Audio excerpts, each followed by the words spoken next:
What's up, guys, and welcome to our very first video where we're going to be reviewing a omnibus hardcover. This time we're going to be reviewing this Teenage Mutant Ninja Turtles IDW Collection Volume 1. Tom's obviously read this through.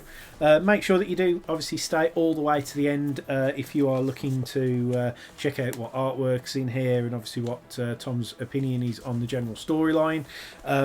So, let's get into it. Cool. Let's get into it. This is the future.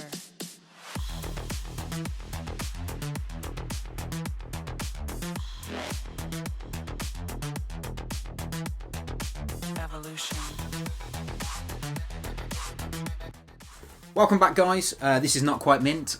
So today we're going to go through our my review of the omnibus edition of the IDW collection of Teenage Mutant Ninja Turtles.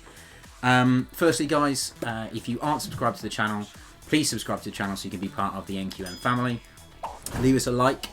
Drop a little bit of comments in below if you agree or disagree with what we've got to say. Hit the dingly bell. I'll do it this time. You did it this time. Yeah, see. Oh, I think that's how does that feel? I think that's the first time I've ever done that, but yeah. Shall we get into it? Yeah, let's give Right, okay, so Teenage Mutant Ninja Turtles, a little bit of a background. Let's do like a little bit of an origin thing. If you don't know who the Ninja Turtles are, then where have you been?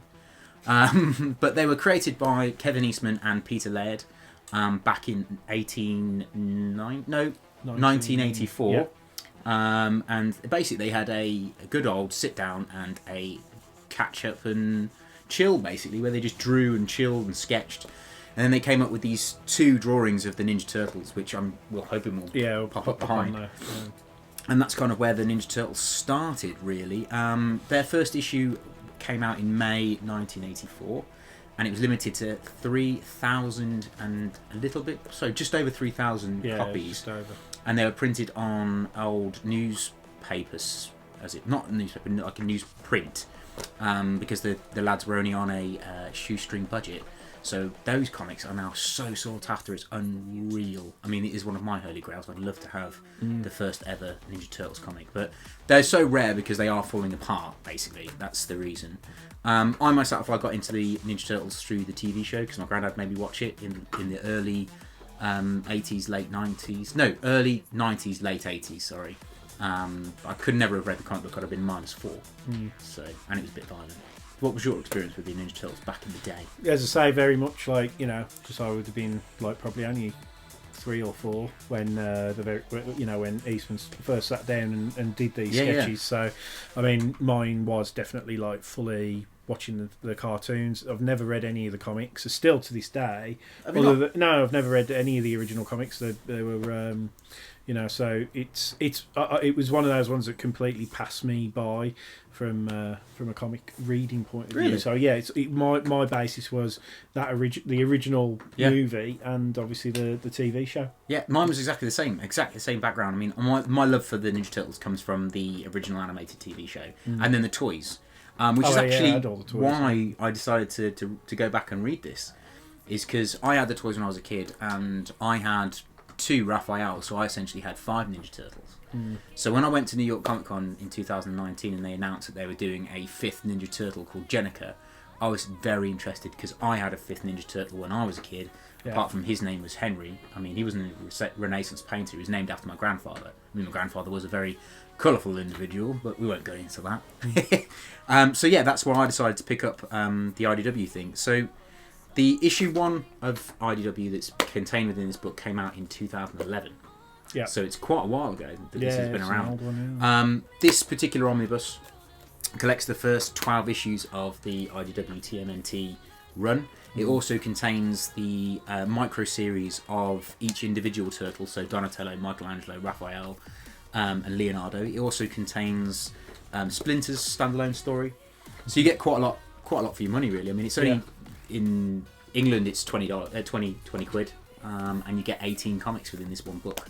I mean, there is also another standalone one-shot within here, so it's quite good, really. And what's the nice thing about this, which I like about these IDW collections, is it's all in chronological order. So you don't miss anything. So it's not like if you read issue 1 to 12, and then there's a little thing in the corner that said, referring back to Raphael micro series, and then you've got to go and find it. It's already in here. Yeah. So that's what's nice about this book. So yeah. Yeah, you feel like, I mean, I've heard this about these particular runs, is that you get that sort of omnibus feel within, what, about 18 issues or whatever, and everything's all nicely laid out for you, so you're not missing anything out. You know what I mean? You get the full story, get everything, which is really good. I mean, the presentation on the book as well. We've probably got some screens. Yeah, in the I mean, the background. feel of it is just incredible. I mean, I really like this detail on the side, where it's almost like it's the hilt of the scythe or the sword, or it could even be part of the bow staff that Donatello uses. Yeah. It's an amazing, and it's just really well put together. I mean, it's well bound. I read a lot of stuff online that people were saying that the way it's bound is it could fall apart. Mine is a second-hand issue copy that's been loved. But it's really in such good condition. Yeah. And it's obviously been well read, but it's not fallen apart. There's no pages missing. There's no damage. Do you know what I mean? So it obviously holds up. So you're going to get it. It's going to, it's going to stay pristine for a while. They're definitely quality pieces. Yeah, have a look. Yeah, I mean, looking at that, like the US dollar price is actually $50. Wow. So that's that's like just under £40. That is. So you picked. You got a bargain on that. Yeah, mate, I did. Yeah, definitely. But definitely really, really cool. So, what do you want to do now? Do you want to talk about the actual story and artwork and stuff? This story is again, it's written by Kevin Eastman. Is back onto this one, so he's back into IDW. Him and Tom Waltz are writing it, and then I think the artist is Dan Duncan. Let me just check. I think it's Dan Duncan. No. Yeah. Art by Dan Duncan. So it is. Kevin Eastman, Tom Waltz, and Dan Duncan, and the story is great. There's a couple of throwbacks to the original. Yeah. The origin is completely different to what I remember, which I really liked the idea of the origin in this one. So instead of them being Ninja Turtles that have been hit by ooze and then they're trained by a rat who learned how to do martial arts from his master, as it were. It's him. He is Hamato Yoshi. Yeah.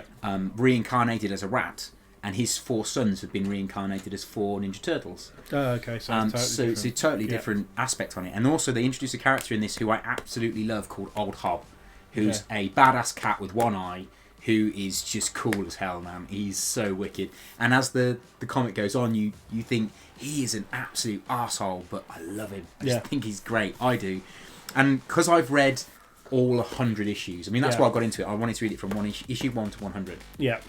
So I've read all the single issues now. Old Hob slowly become my favourite character throughout the whole 100 issues. Run, so I mean, pick it up just for Old Hob, really. Yeah. On a side note, I am a huge Transformer fan, and I've been collecting Transformers for ages.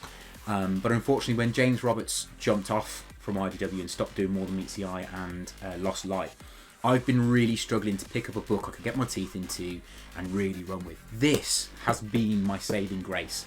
Going back to reading TMNT is...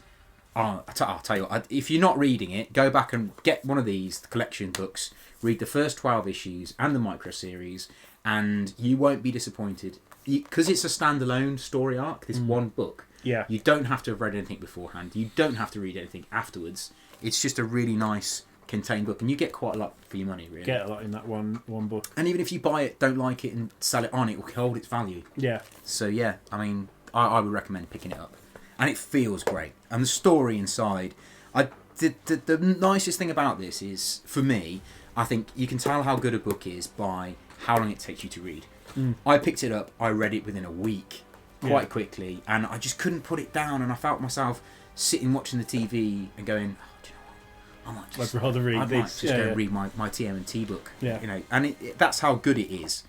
The story in it's great. You find out a little bit more in depth about the turtles. One of the nice things in this is Hamato Yoshi, or as in Splinter in this, goes to tell Donatello and the other turtles where their origins are from. Donatello doesn't believe him. He's like, I find it really far-fetched. And it's like, you're a Ninja Turtle who talks. How can you find what he's saying far-fetched? But it makes sense that there would be questions. Yeah. This particular one has got Raphael on the front and obviously on the back.